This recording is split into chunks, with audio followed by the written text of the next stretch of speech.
วันที่19ธันวาคม2025สหายเหวียนหุยเตียนหัวหน้าองค์การอัยการประชาชนสูงสุดแห่งสาธารณรัฐสังคมนิยมเวียดนามพร้อมด้วยคณะ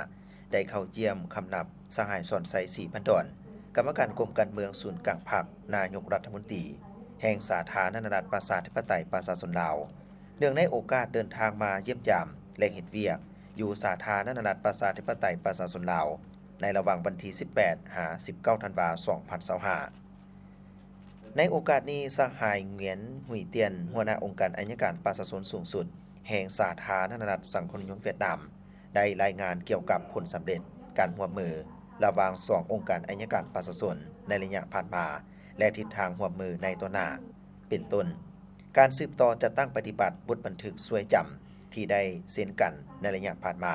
เข้าสู่เวียกงานตัวจริงอย่างมีประสิทธิผลจัดกองประชุมองค์การอัยการบรรดาแขวงที่มีชายแดนร่วมกันลาวเวียดนามครั้งที่8ในปี2026อยู่สาธารณรัฐประชาธิปไตยประชาชนลาวสืบต่อช่วยเหลือก่อสร้างพนักงานอัยการประชาชนสาธารณรัฐประชาธิปไตยประชาชนลาวอยู่สาธารณรัฐสังคมนิยมเวียดนามสร้างความเข้มแข็งให้แก่พนักงานอัยการเกี่ยวกับการต้านอาชญากรรมข้ามชาติและพัฒนาระบบอัยการดิจิทัลและการหันเป็นทันสมัย